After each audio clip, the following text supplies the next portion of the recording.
All right. So today's story is, if you've ever spent any time in Sunday school, you've known this story, or if you've ever watched any VeggieTales, you know the story. It's one of those kind of quintessential stories in the life of Jesus, and it falls in a vein of a couple of different things. So I'm curious right away, you don't have to answer this, but I'm like, how many of you pictured yourself as Peter in this story? Anybody picture themselves as Peter? All right, a couple of you did. All right. Who pictures themselves as one of the disciples in the boat? All right. Any other Jesuses out there? Anybody picture themselves as Jesus? You're allowed. I gave you permission last week to do that, if that's what you wanted to do. It's an interesting exercise to actually put ourselves in the story. I think a lot of us kind of can imagine stories and have done that before, but I think we tend to imagine them as if we are like the cameraman, right? Like not actually in the story, but just watching it. It's a different experience to try to put yourself in there. And I think one of the reasons that some people may be hesitant to picture themselves as Peter is that this is one of those stories where on the surface, Peter doesn't really seem to come out all that good, right? There are so many stories in the Bible. I love Peter to death because there are so many stories in the Bible of Peter just kind of randomly doing stuff, right? Just going out there for it like all the time and sometimes causing trouble and a lot of times saying some really dumb things, right? Peter is that guy, right? He's that friend that will try anything you tell them to do, right? Even if they really shouldn't, right? We all love that friend, but we don't want to be that friend. Right? So Peter is that guy in the Gospels all the time, and this is one of those places where that seems to be true, where Peter does the thing that nobody else in that boat thought to do. And because of that, starts off okay, and then obviously starts to sink, and then gets himself all wet, obviously, and comes off looking a little bit silly. I will argue with anybody and with you all, because you're out there and I get to talk up here, that interpretation is probably not the best interpretation. And the reality of this story is that besides Jesus, who's always the hero, the other hero in this story is Peter. And that's what we're going to talk about today. So this is in the middle of like this big section in the middle of Matthew, which is basically like Jesus on a road show, right? So early in Matthew, we have the Sermon on the Mount where he gives all these amazing teachings, and then he kind of takes off. And he and the disciples take off and they start going to all of these other places, basically all around Jerusalem. All the important people and everything are in Jerusalem. They don't go there. They go to all the little towns and villages and rural communities around it. Most places the disciples have never been. Most places Jesus has never been. So they're really on this adventure, right? And they keep going from place to place. And Jesus keeps offering teachings. He keeps offering healings. If you look in your gospel, or if you look in the Bible where this passage starts off immediately and then God sent them in the boat, well, the thing that happened right before that was the feeding of the 5,000, right? Where Jesus has all these people gathered together and the disciples come to him and say, hey, people are hungry, so we should do the logical thing and we should let them go get something to eat. And then Jesus says something highly illogical and says, will you give them something to eat? And then, of course, they're like, we don't have enough. And we know where that story goes. So that just happened. And then everybody's heard the teaching, everybody got fed, they've left. Jesus puts the disciples on the boat and says, you guys go over there, I'm going to go up this mountain.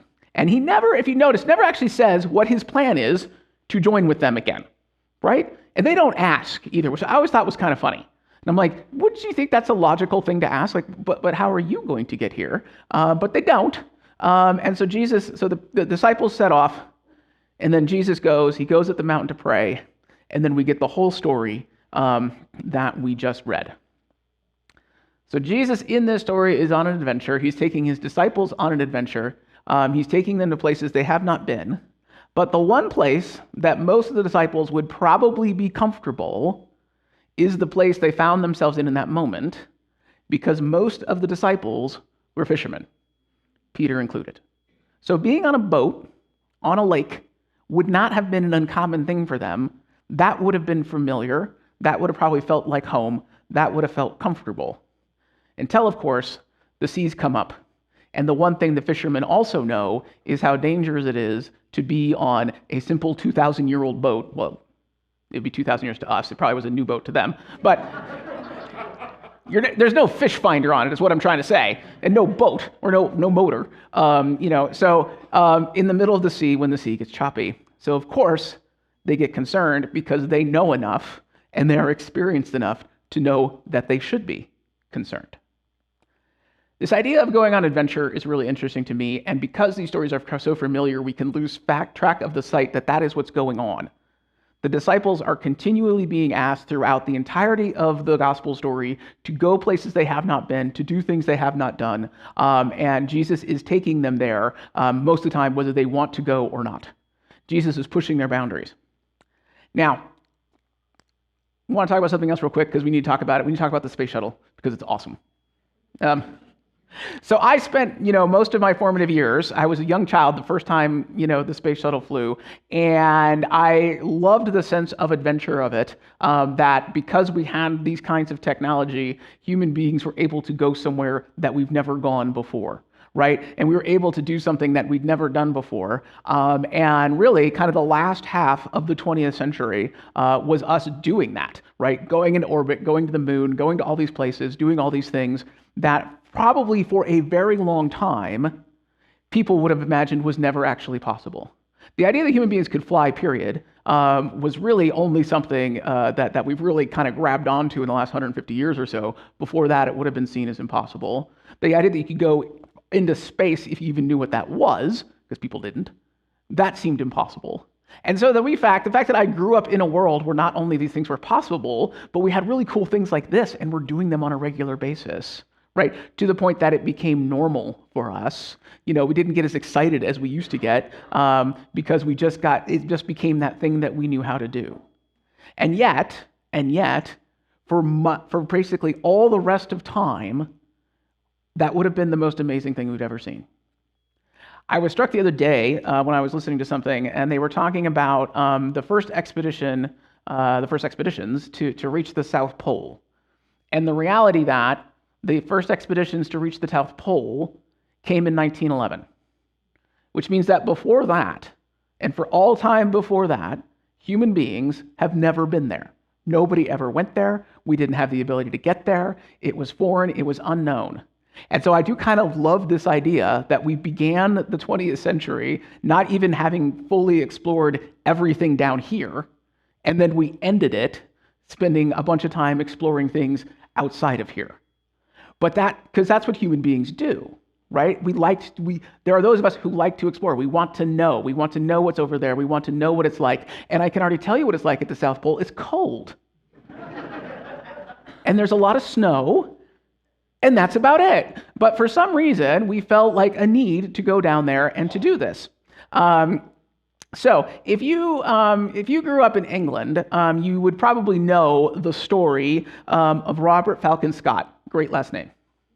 And his Terra Nova expedition, which was his expedition to try to reach the South Pole. Most of the explorers who did these sorts of things, that went to the South Pole, went to the North Pole, the first ones to climb, the Himalayas and those sorts of things, most of them, of those people involved, were European, and a lot of them were British people, because apparently British people will do anything to get out of Britain. I don't know. But it definitely seemed to be something they were interested in, fascinating in around this time. So Robert Falcon Scott is remembered for leading his expedition in 1911 to the South Pole. And he was following in the footstep of another guy named Shackleton, who went before him about 5 years. So 5 years before, another guy named Shackleton on the, I kid you not, Nimrod expedition, which is... obviously, that word meant something different back then. And he got pretty close, but not all the way there. Came back. Scott had actually been on a voyage sailing around Antarctica, but hadn't actually landed. So he decides to basically pick up where Shackleton left off. And so he gathered the same kind of materials and the same kind of supplies, and just got bigger and more of them. And went around raising money for this event, because it was going to be it was a privately funded thing.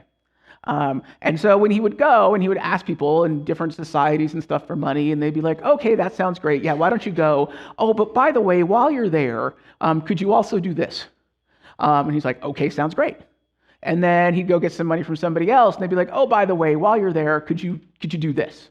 And next thing you know, this kind of expedition to get to the South Pole now has about 37 things that it's trying to do, and the ship that they take off in is so loaded down with so many supplies that it almost sinks when it leaves the harbor. When they get down there, they decide to follow in the footsteps of the one that came before and do a couple of things. One is they didn't really bring any dogs with them because they thought dogs were cheating. They thought that made it too easy, and they didn't want to do that. So instead they bought ponies. Poor negative 30-degree ponies, because that's what it is. Yeah, that's what they did. And unfortunately, the guy who was supposed to go buy the ponies and knew something about ponies wasn't available, so they had somebody else go buy the ponies who doesn't know anything about ponies and bought what you would expect to buy, which was not very good ponies. So they decided that's how they were going to get stuff around. They also took down with them some motorized sledges, which is basically kind of like a Model T meets a snowmobile, right? Which worked about as good as you think it worked, which is to say not at all. And their primary way that they were going to get around and get supplies around was through what was known at the time of the traditional mode of transportation known as man hauling, which is exactly what you think it is. We're going to put all of our supplies on a big sled, and men are going to drag it through Antarctic conditions. It's the same thing they did at the North Pole. It's what Shackleton tried to do when he went. It was the standard way of doing things, not necessarily because it was the best way of doing things. It was the way of doing things because it was seen as the proper, gentlemanly, manly way to do things. Sure.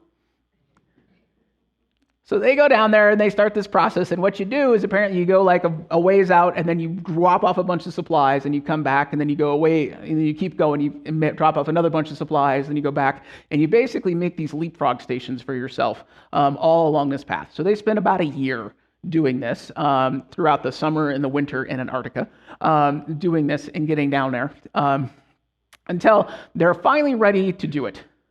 And they've got a couple other people on other expeditions, other places, all those other things they promised to do. But Scott and his main comrades are prepared to set off in the way that people had set off before, but this time he was going to be successful, or so he thought. So he finally sets off around like fall of 1911, somewhere like around September and October, and they start this long, arduous journey to what they understand to be the geographic South Pole, not the magnetic South Pole, which is different, if you didn't know that. So they decide to go, they take off down for that, and over time, they get to the station, they were supposed to be resupplied, the resupply people didn't get to them. When they're just short, a little ways short from where they want to go, they've got one more section left to go. One of the people in their group gets really terrible frostbite, gets really, really sick. He decides to stay behind, knowing full well what that meant, that by the time they got back, he probably wouldn't be alive anymore. But he was slowing them down so much, he decides to stay behind. And so the other 5 of them press on forward. And they do eventually get there, and they take this picture when they are there. So you can see you got the British flag and all this kind of stuff. And this happens right around February of 1912 is when they arrive. And so they have this wonderful triumphant picture and all that sort of thing. Now, if you were to be able to move the camera about 30 degrees to the left, what you would see is not the British flag. What you would see 30 degrees to the left would be the Norwegian flag. Because another guy with another expedition got there about 2 months before they did. So this is Amundsen. Amundsen put together an expedition that he was planning to take to the North Pole, but while he was planning it and getting all the supplies ready, somebody else already got there. So he made the executive decision at the last minute to decide, instead of going to the North Pole, I'm going to go to the South Pole. He knew Scott was already doing it, so instead of telling anybody that's what he was doing, he waited until his ship left its final port and then said to his navigator, oh, by the way, we're going to turn south, not north. And told the crew at that moment they weren't actually going to the North Pole, they were going to the South Pole, and then dispatched a message back so that nobody could tell him not to do it. Interesting guy. And so he goes down and decides to land at a different place than he knows Scott's going to land, and then offloads offloads all his supplies, which happen to be 100 of the best sled dogs that there are in the world, a bunch of sleds, and that's about it. He doesn't have any other mission. He doesn't have any other goal. His goal is to get to the South Pole, and that's all he's doing, and he wants to get there by the most efficient, safest, best means that he can, and so he decides to break with tradition. He decides to not do it the way that you're supposed to do it, and instead say, wait a minute, what is the best way? What is the way we need to do it now? How do we actually get what we need to get accomplished? And so Amundsen sets off that way, and he arrives in December of 1911, actually leaves behind this flag and a bunch of extra supplies they had because they knew Scott was coming up behind them. So it was tradition to leave some supplies behind. So they left everything they could spare behind so that Scott would find it, so whatever shape he happened to be in, and then they headed back. Scott, because of the way that he did things, by the time they got there, they were already a person down, and their supplies were running really, really low, and everybody was tired and exhausted, and everybody was in bad shape, that they actually made it only about halfway back before Scott and his whole expedition fell victim to the weather. And only later on, several months later, did they find some of the people who were obviously not alive anymore. But they found also some of their journals and their pictures and their books. So that's why we know what happened, because nobody who was actually at the South Pole with Scott actually made it out. Interesting, when news got out, Amundsen was initially celebrated a little bit, but then, because the Royal Geographic Society, who was funding the other expedition, decided he cheated by using dogs, they didn't really want to recognize it. And then, of course, when they found out later that Scott had made it but then perished on the way back, that story basically overrode everything else. And so even today, if you know anything of this story, and especially if you're in England, you know anything of the story, what you know is Scott's story, and maybe there was this other guy from Norway who did things the wrong way. And so he doesn't really count, even though he actually got there first and managed to get out alive. It's interesting how one of the things this story illustrates is something that's really important for us to understand. Scott ended up in the position he was in because he thought he knew how things were supposed to go.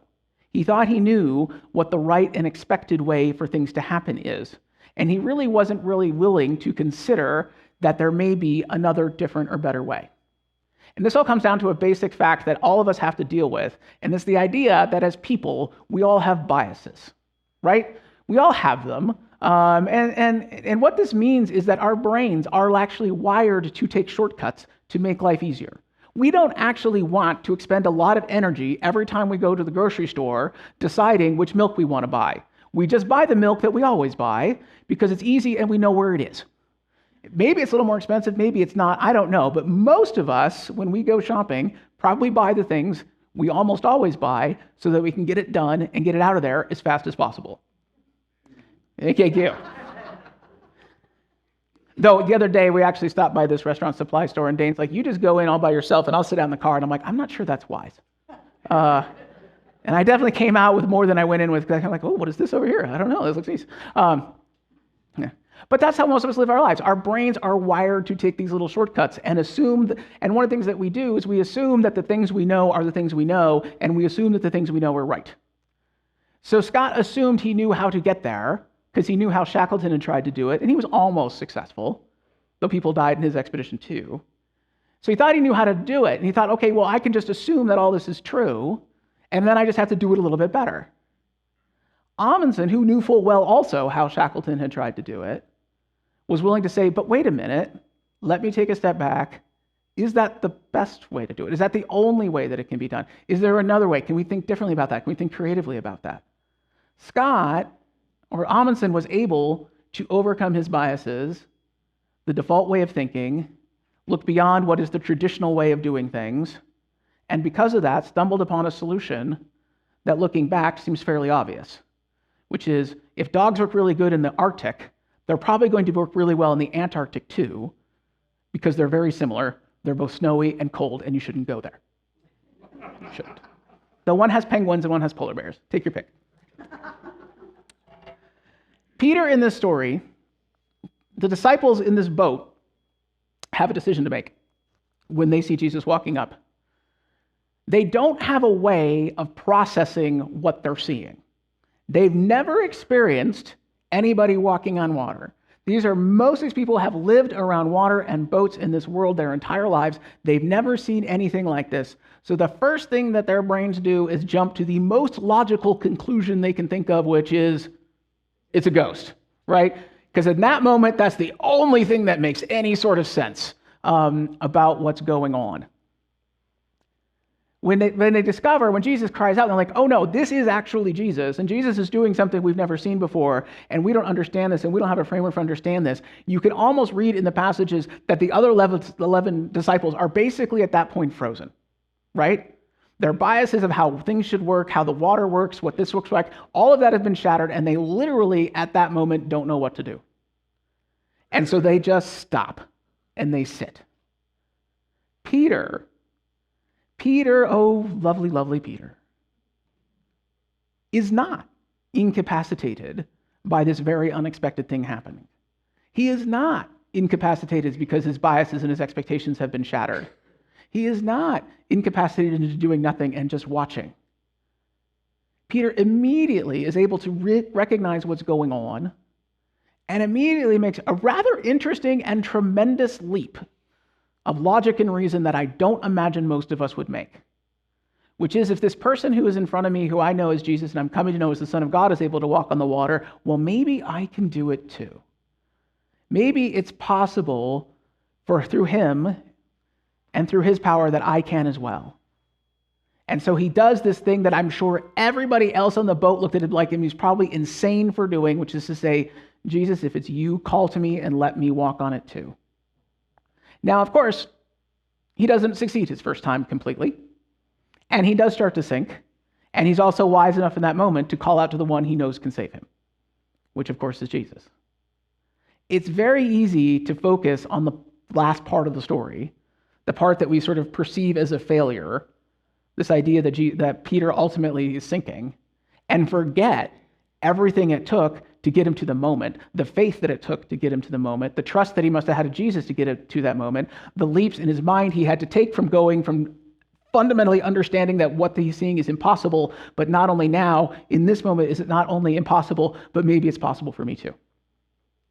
Being able to do that, being able to understand and recognize what's going on, to perceive the power that's in front of him, to perceive what's really that situation's all about, and to perceive what Jesus is really doing, is an amazing gift that Peter has. Sometimes he uses it to stick a foot in his mouth. Sometimes it gets him into trouble. Sometimes it leads somewhere and leads to him getting and having really, really wet clothes. And yet, I believe that Peter is the hero of the story because he's willing to do it anyway. He's willing to have faith and trust even though he's not sure exactly how it's going to go. He's willing to trust that Jesus did mean it when he says, I'm here to do a new thing. And Peter so wants to be part of the new thing that Jesus is doing. He is actually able to overcome his biases and his expectations more than anybody else. And I think this is why Peter will ultimately become, as Jesus says, the rock that I build my church on. And if we look at the book of Acts and we look what happens there, we will see that it is Peter who is really the first leader of the church. If you're in the Roman Catholic tradition, they consider him to be the first pope. However you want to think about it.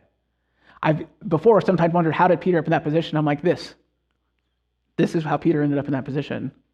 He's willing to trust and have faith and believe, even though it flies sometimes what he's asked to have trust and faith and believe in, fly in the face of the expectations he's always had about the world and how the world works. God asks us to do that too, and God continually asks us to do that. We all have these built-in assumptions for how we think the world should go, how we think things ought to be, who's in and who's out, and all those sorts of things. We all have the assumptions about who we are. Most of us are really, really good at focusing on our flaws and not our strengths. Most of us are really, really good about thinking we're not good enough or smart enough or special enough. And Jesus comes, and the Holy Spirit comes to challenge those assumptions about who is one of God's children and who deserves and who can claim that title. God asks us to recognize who we are loved by, and in return, remember who it is that we are to love, even though it will probably run against how a lot of us think the world is or maybe ought to be. I love this story. I love the example of Peter. I love that he's willing to step out of the boat. And I don't know, and I'm actually fairly certain, that I probably would have been one sitting in the boat going, that dude's crazy. God bless the crazy ones. God bless the ones willing to have trust and have faith. We all should be inspired by them to do whatever we can to have as much faith and trust in God and Christ as Peter had in that moment. Amen.